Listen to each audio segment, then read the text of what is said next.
How is it working? Sorry, let me start. Yeah. What I said is I was not, this is not exactly the Japanese way of talking. But this is Manila, and this is the Philippines. And because of this light and the energy and your energy and the sound quality pushed me to behave as a Filipinos. So allow me to do this. This is not real me, but this is Yasu Ota in Manila, right? So we are talking about digital economy today. And I think this is very important to think about, even deeper than usual. Because we have extinguished panelists today from all over the ASEAN and Japan, and they have their expertise and they have insight. By sharing their view and experience, we can have better understanding what we are facing in this region. How should I start? I'm interested in hearing from Nick first, because your company has just listed in NASDAQ. A couple weeks ago? Yeah, 2 weeks ago on the NYSE. 2 weeks ago.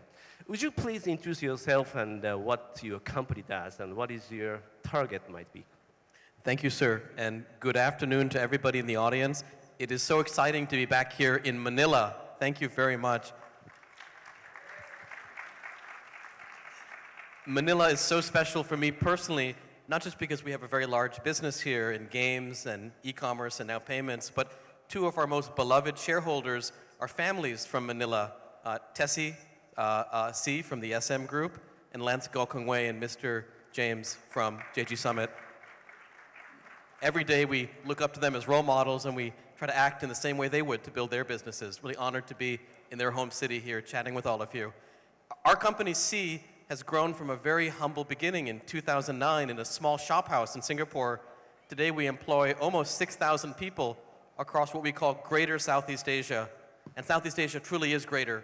It's really moving and so dynamic. And we operate in 3 lines of business. We are the largest video game and esports company in all of Greater Southeast Asia, 2 times as big as anyone else in that business. We are now the largest e-commerce marketplace in Greater Southeast Asia, 2.2 times larger than anybody else in e-commerce by orders. And finally, we're the largest fintech company. We do 1.9 times the e-wallet volume of anybody else in the industry. And that's happened in a very patient, deliberate, careful way over the years.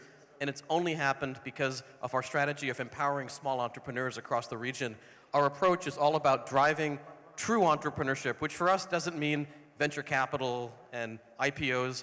It really means small businesses in every community, in every little small village in the Philippines to Indonesia to Thailand. And what we're most proud of in our business isn't the fact that we have about 70 million people playing games or millions of people processing payments. It's that we have 1.6 million small businesses that are selling on our e-commerce platform. That gives us so much joy to be able to give them an opportunity to build a business. So to sum up, we're so excited about what the future holds for Southeast Asia and especially the Philippines. This is going to be a digital future, and it's going to be a future where livelihoods are going to rise because of what technology brings to small businesses.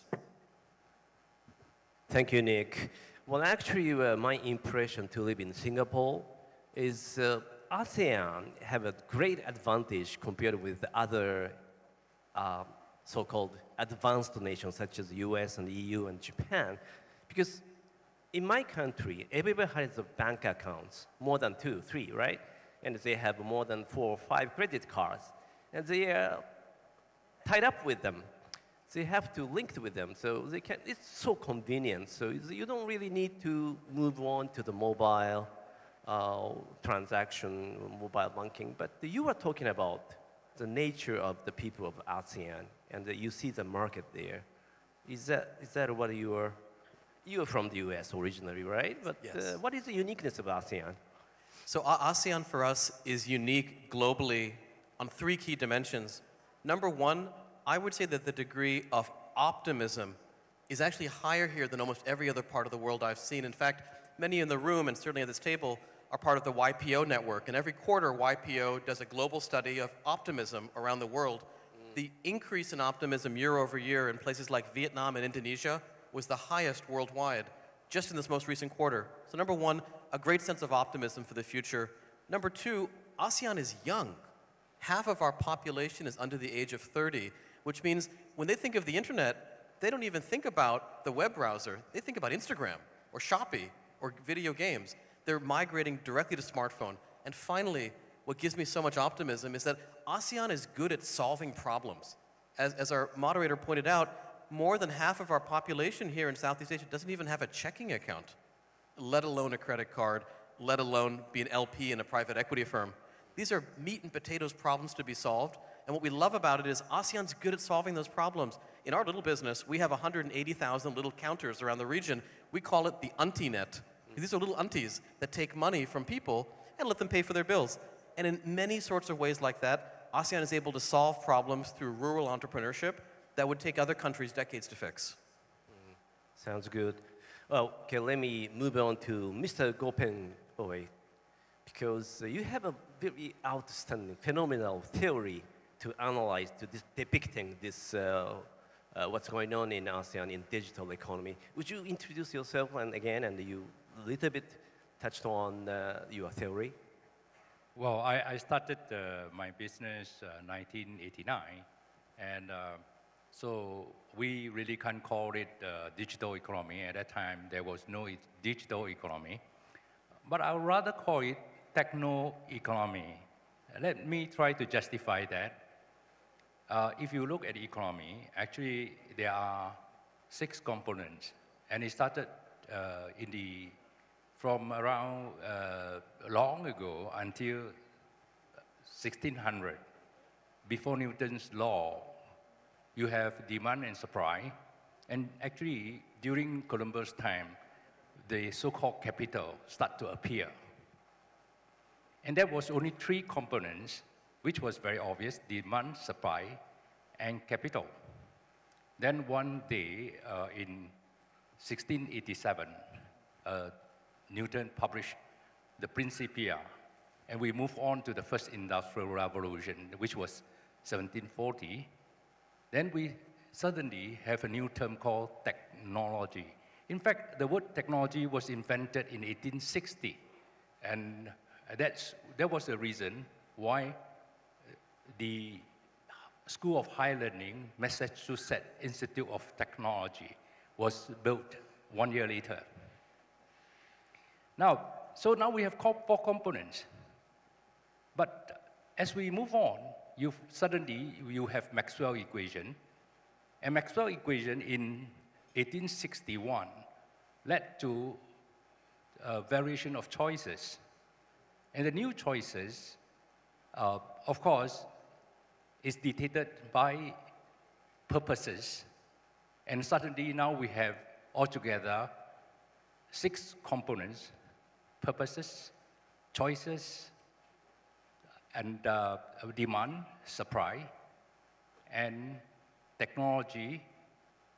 And if I leave out one of them, I already said that. And the total thing is actually called market. Now, so if you look at it, actually nothing has changed since 1740, when technology was introduced. And actually, you can't really get Newton's law out of the equation. If you were to look at so-called driverless car, is it possible to take out all the mechanical parts in the driverless car and just get a laser radar sensing everything? What is the use of laser radar sensing everything when the physical car is not there? It is still Newton's law.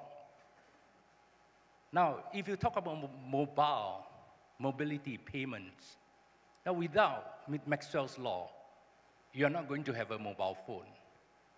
Now, what is the use of payment without a mobile phone or a card, which would be Newton's law? And shockingly, if you look at that, you realize that the last 300-400 years, that our society changes based on 3 equations. There was Newton's law, Maxwell's law, and the quantum physics. Now, so that leads to a very interesting question. That we have so many choices. We call it digital economy, we call it disruptions, we call it the period of uncertainty, we call it the unintended consequences. We call it rationality versus irrationality, and so on and so forth. But actually, what happened? It just because we have something called purposive and choice model of economy, and could that all be put into one equation? The answer is yes. And it was accidentally found in 1941 by Sonder McLean and Samuel Allenberg. I worked on it, and when I worked on it, actually everyone thought that I was not. And I set up my own company, and that's called Silverlake Group. Well, we actually crossed the unicorn line very early. But at that time, the word unicorn was not invented. And so I couldn't be a unicorn because now I'm too old. It's a very interesting phenomenon. So what are we doing now? First, the fact that there is supply, and actually shockingly, supply model in economy was wrong. Because if you do not believe in single principle, you actually cannot have supply. It sounds very complicated. I will translate it into a bit more easier way. And if you don't believe in God, you actually cannot have supply. The truth is, iron is from nature, zinc is from nature, oil is from nature, hydroelectric power is from nature. Where it come from? It comes from single principle. It works based on one single principle. Now, if that is true, then banking can be working on one single principle, and that is group theory, and I built that. It crossed the unicorn line. And of course, if you know what is the model, you would actually drive the second model, which is what today people call fintech. We started fintech at least 20 years ago. And next year, we will be listing our fintech group in Hong Kong. Now, that should be a unicorn by itself. And what about the next? Well, we talk about cloud computing, we talk about various forms of new provisions and new supply model in this world. We are doing that. And that is private, is still not listed. And the last part, what about demand? What about demand model? I think demand model is largely about robotics. The response to the immediate demand is about robotics, it's about artificial intelligence. And we have that, and we are doing a generic artificial intelligence and robotic researches. So as a whole, we actually cover all the aspects of economy. And that was the reason why I called it techno-economy. Now, how it can help ASEAN? ASEAN is at different stages of development. Not single country has, no two country has the same model. We started in ASEAN very early. In fact, I started in Indonesia. About 60% of the transactions in Indonesia go through my system. If I were to charge based on transactions, today, actually, Silverlake could be as big as Alibaba. But we charge licenses, we charge services. Maybe the economic model was wrong. But I think the customer is happy, we are happy, and that to me is fine. And when you go look at Philippines, it's actually more vibrant and looking at fintechs, well, it's a different model. So I think instead of just looking at digital alone, it is very important to look at it as a techno-economical evolution, and people call it fourth industrial revolution. Thank you very much. Well, thank you. It's a really clear-cut theory. We are used to the idea of demand and supply and capital, but in addition to those three elements, you're talking about the purpose and the choice which actively we can choose and we can set. Richard, I want to hear from you. I'm sorry I betrayed you. We had a preparatory session yesterday, and we had a dinner together with Richard, and I promised to him not to wear a tie, right? Because we are talking about the entrepreneurship today. So you were the minority. You were the only person who doesn't wear the tie, right? And then Richard told me because the description in your kit, the brochure, says simply business attire, right? So it depends on the definition of the business attire. And for him, he goes down to the layman, ordinary people's life. And from the bottom, he started thinking, what is the choice? What is the purpose of business? Would you please explain what you're doing? What is your viewpoint to look at this digital economy? Sure. Good afternoon, everyone. My name is Richard Eldridge. I'm the co-founder and CEO of Lenddo. I've had the pleasure of living in the Philippines since 2001. And it was whilst I was living here that I stumbled across what became a massive opportunity to help change the world. I was running a company at the time, and over 50% of my employees would come to me and ask me for a loan as an employer because they weren't being served with a full range of financial services from a traditional financial institution such as a bank. And it made me think, why? Why can hardworking, well-educated people who were working for me not able to get the same chance in life that I got when I was growing up? So I took a year out of the business and I traveled to many developing countries around the world. And I found the same thing. In fact, at the end of the travels, I'd identified, I believe there was over 2 billion people and 200 million micro and small enterprises around the world that are not able to get a full range of financial services that they need to empower themselves, to grow, and to actually generate more income in the world. So I started looking deeper. I went to speak to the financial services companies and asked them why. Why can't you serve these people? There is a huge demand and people want service. And they came back with the two same pieces of information. The first is, I don't have enough information about them. And the second is, I don't have technology that would allow me to serve them at a price point which economically works for me.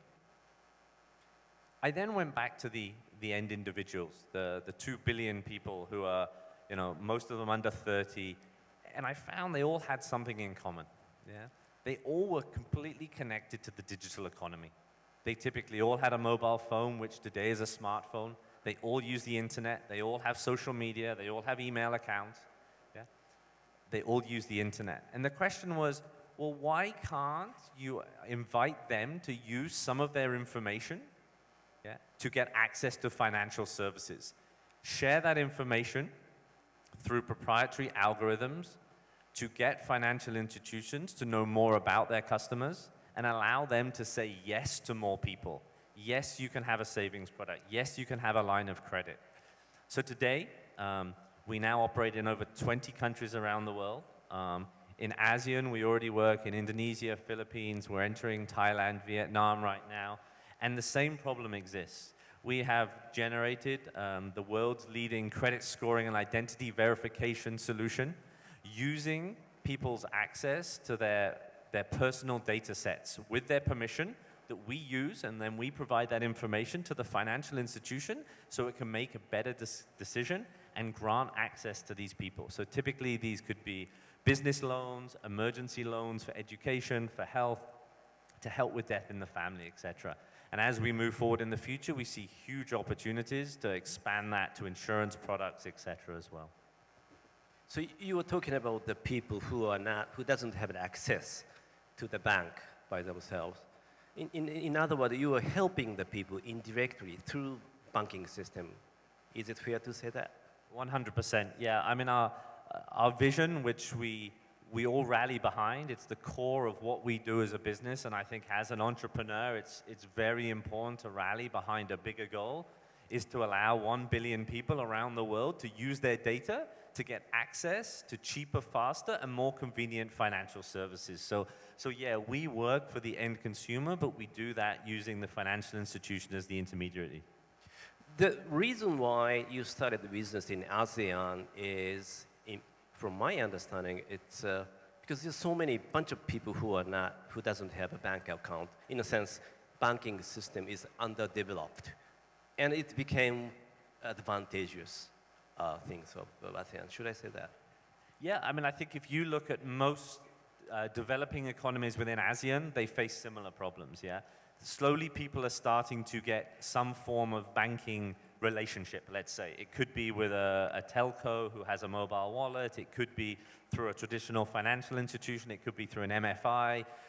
They use and have some touch point with a financial system.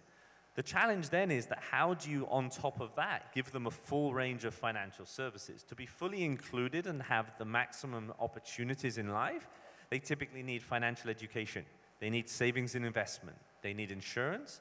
Yeah, they need access to credit, and they need to be able to transfer money.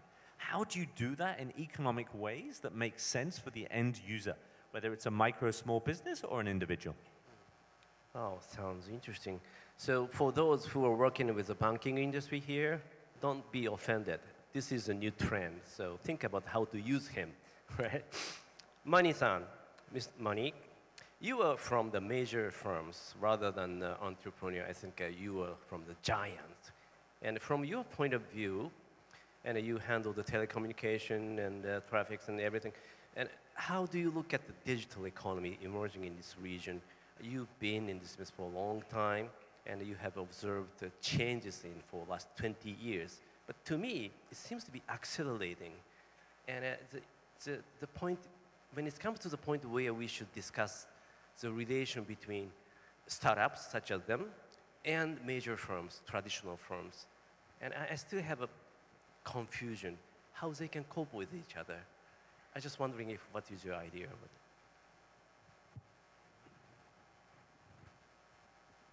Well, that's a tough one. But we do know that the digital world is here upon us. And I think there are quite a number of issues in respect of how we develop the internet within the Philippines and much more within ASEAN. No? But the whole point about all of this digital pivot, especially from the telco side, is that we have to do it. We have no choice. If we don't do it, some others will do it for us. But as well, ultimately, it depends on, the objective is to make people's lives easier to do. We're a telco. Internet cannot thrive in any particular environment without the proper infrastructure being laid out, be it fixed line or mobile. No? And that is what we've been trying to do these past few years. If there's a Q&A, you could ask me about the challenges of slow internet speeds in this country, both on fixed and on mobile. But PLDT itself has gone into the internet space, I'd say 8 or 9 years ago, when we established Idea Space, which is essentially an incubator. So far, mildly successful, but I think we're trying to cultivate consciousness amongst our young people to become entrepreneurs in the digital space. And at about 6 years ago, we established Voyager, which is really our digital company and a disruptor in technology. You know? Basically, how we see the landscape here is fintech, financial technology, market technology, and e-commerce. To the points raised earlier on the let me deal with the financial side. No? As you know, there are two parts to the financial world. One is the people and institutions who provide the money, government, corporations, NGOs, and employers as such, all right? And then the other part is the people and the institutions who spend the money. We're on both sides of the equation. On the lending or provisioning of funds, we have platforms that enable banks and governments to lend out the money. For example, we're the largest, our platform gives the government the largest reach in terms of its conditional cash transfers. We disperse about 16 billion pesos of conditional cash transfers to various families in the Philippines digitally. No? And and as well as provide salary loans and other forms of commercial loans. The difference in the Philippines, and I think the similarity for most countries in ASEAN, is that 70% of our people don't have a bank account or don't have a credit card. So that if you give them a PayMaya or a credit card or a debit card to use, to a farmer, for example, the first question he'd ask is, what do I do with this plastic? So part of the challenge of ASEAN as a community and within each country is precisely to inculcate that consciousness and the practice of using digital methods. And part of it is not only the infrastructure, but the device and the consciousness and the utility of using digital methods of payment and receipt of funds digitally. Now, PayMaya is on the other side, on the payment side, because that's also very important because it saves a lot of money, it is more efficient, and it allows banks in this heading of financial inclusion, which I think the current governor is very, very hot on, and which is correct. It allows banks to lend money to anybody in the Philippines, anywhere, if certain conditions are met. Number one, the lending institution must have the appropriate back-end platforms. They must have the credit rating engines as well. But think of what it can do to extend credit to anybody, anywhere in the Philippines.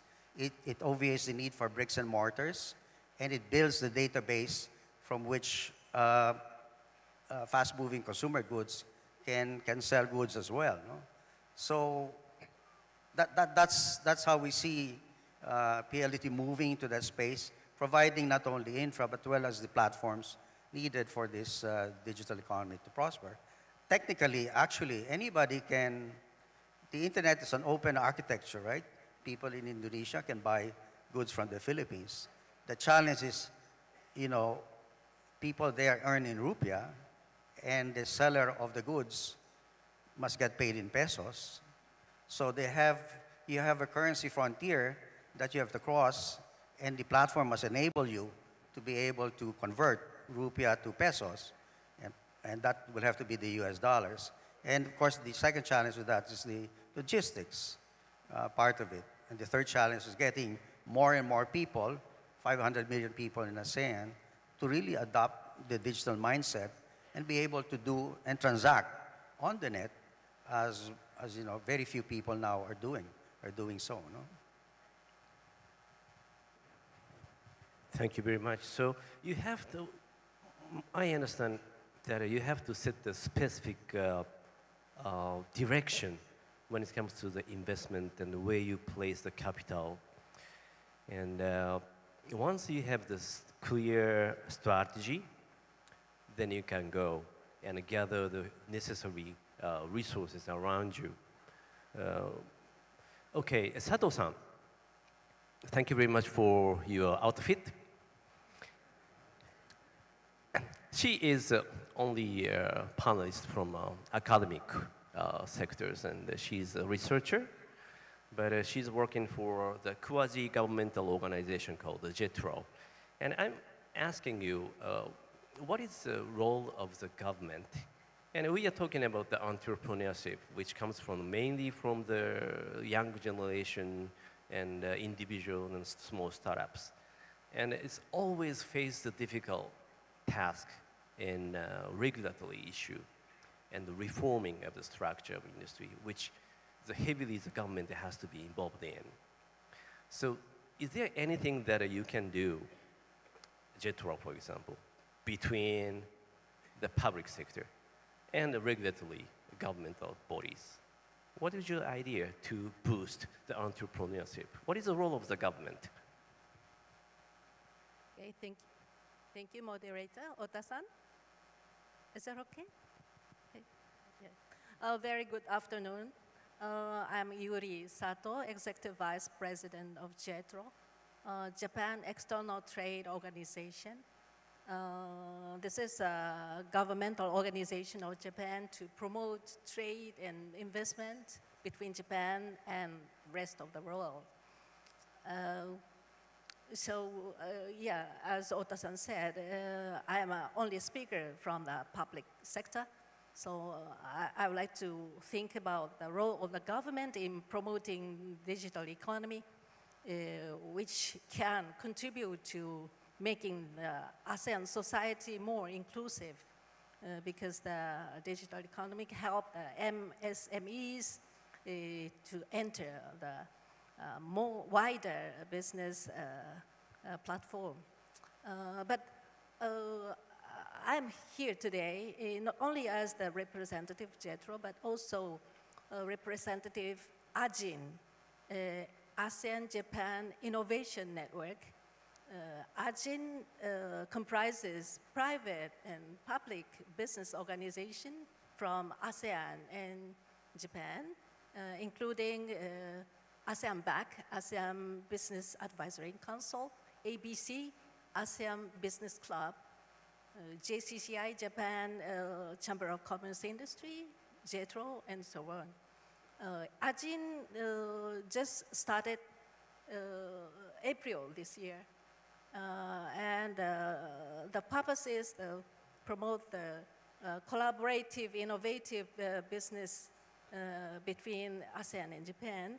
And the main activities is conducting business matching event and supporting startup collaborating between ASEAN and Japan, and also providing policy recommendation, convey the private voice to the ASEAN governments.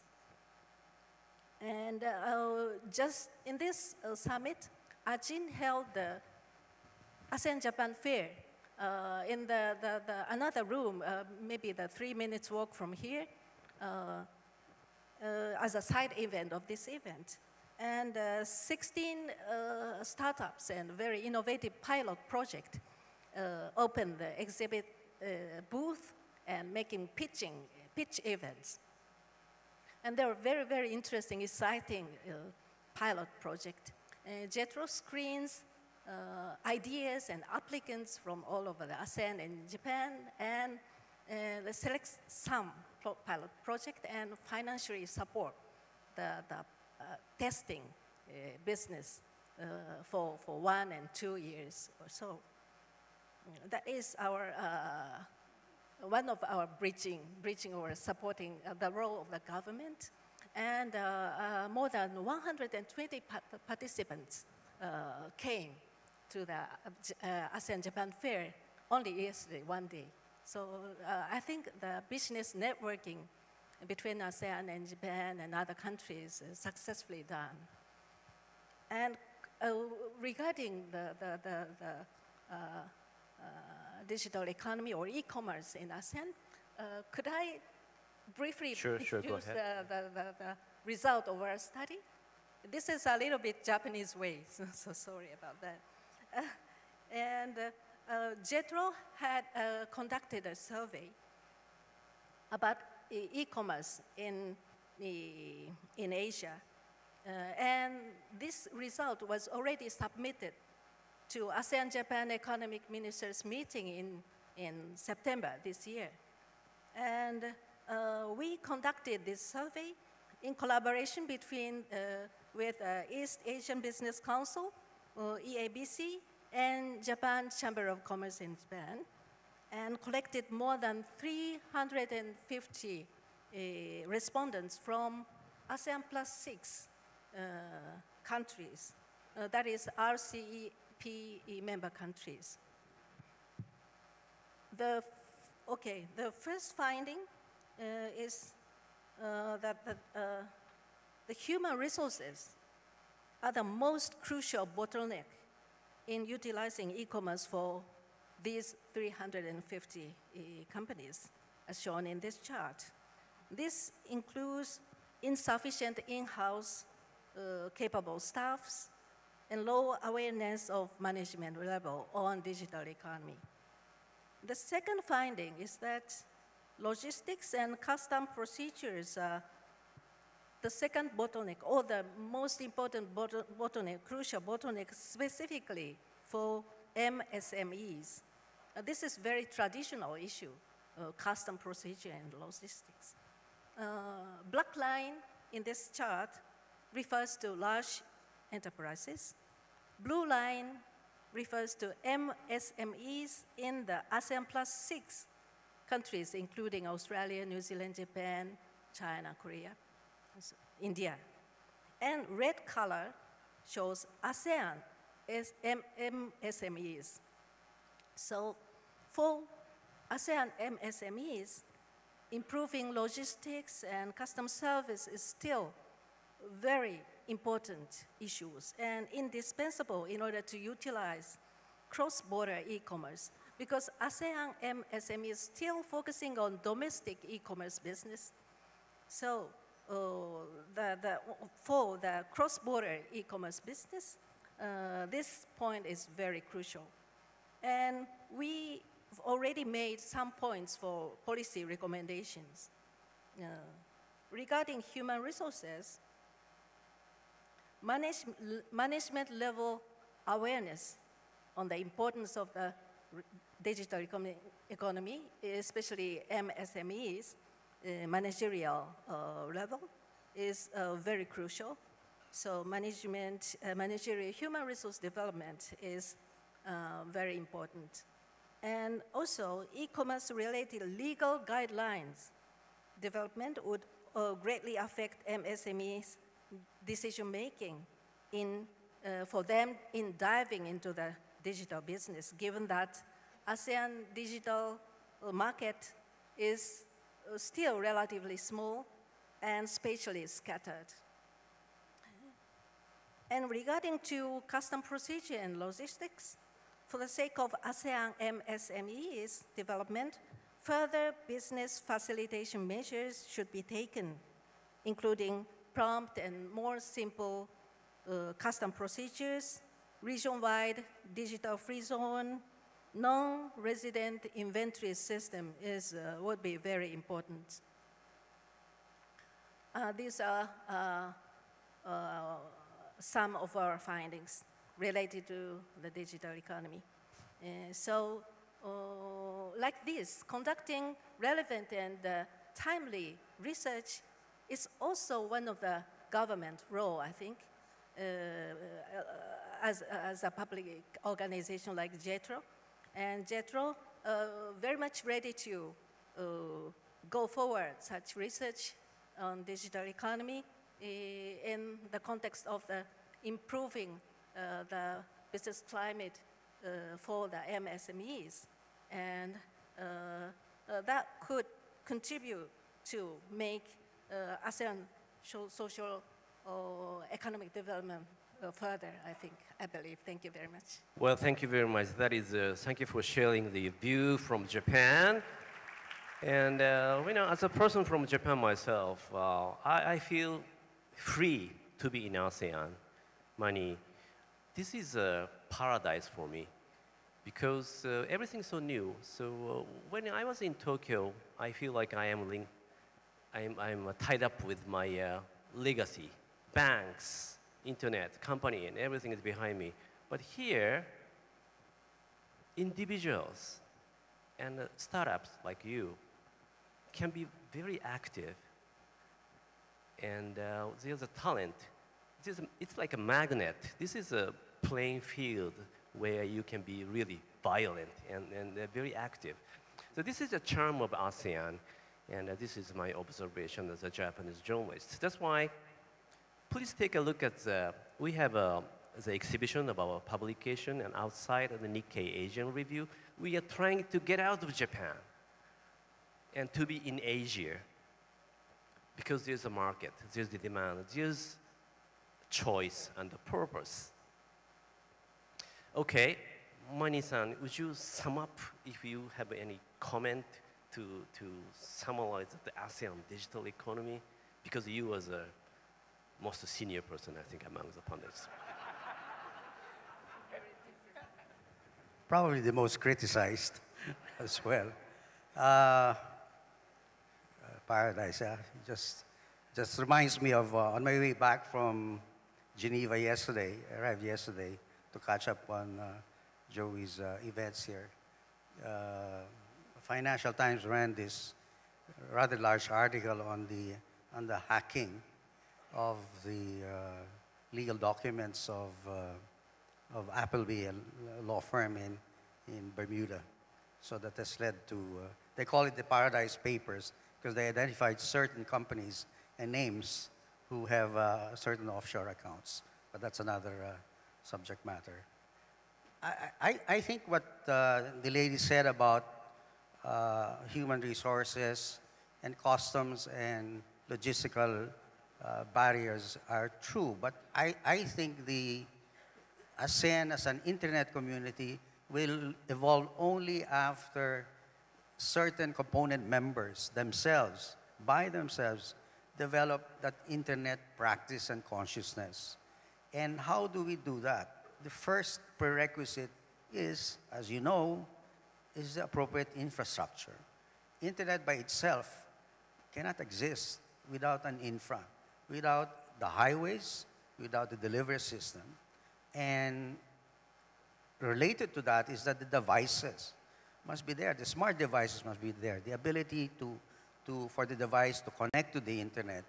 At the moment, only about 40% of our people have smart or smart-like phones. That's in the case of the Philippines. And I think that's probably true in other less developed countries in ASEAN. So we have to solve that problem, and that can be solved partly by the ability of internet companies to open the credit facilities for them to borrow cell phones or even appliances and that sort of thing. So the next thing to address is that how do you get your people to adapt to the internet, to use not cash, but digital payments, either the card or the phone as a wallet. As I said, when you give somebody who doesn't have a bank account or a credit card, the first thing you'll ask about the plastic is, what do I do with this? But everybody in this country, there are 117 million mobile subscribers in this country. As far as I know, only 104 million people. So everybody knows how to load the phone. So it's just a matter of making your phone the wallet by loading on your phone not only what you need to communicate, but also what you need to pay for the Jollibees or your Meralco bills or what other payment transactions are needed. Because within our own group, for example, there are payment occasions that we can use to move people out of issuing checks or paying by way of cash, which people still do. That's why Meralco, for example, maintained a network of buy-in centers, physical bricks and mortars, where people go to. And that's been a habit ingrained in our people. We have to break that so that then the issue of digital transformation can happen nationwide. And my last point relates to financial inclusion. A lot of our people don't have access to money. We must be able to break that logjam. That financial inclusion is a very important point, which the Bangko Sentral is preaching about and encouraging internet companies to allow lending facilities. I was telling Otto-san here that when I was in Tokyo, certain Japanese companies want to lend in the Philippines. So I thought they were crazy because they have yen, they don't have pesos. But if they want to come here and lend, by all means, we will give them the platforms and the infrastructure necessary to provide more money to our people, you know, on a nationwide basis. And that's what this whole thing is all about. At the end of the day, we in the internet world should be judged not by the money we make, the profits we make, but if we could say that so many years from today, we can say we have improved the lives of our people, we have less poor people by way of the internet, then I think we've done a good job. Thank you very much. With that, we have to wrap up here. I'm aware you have a bunch of questions to the panelists, but please catch them in the reception and ask questions individually. Thank you very much for everybody. With that, give a big hand again for all the panelists. Thank you very much.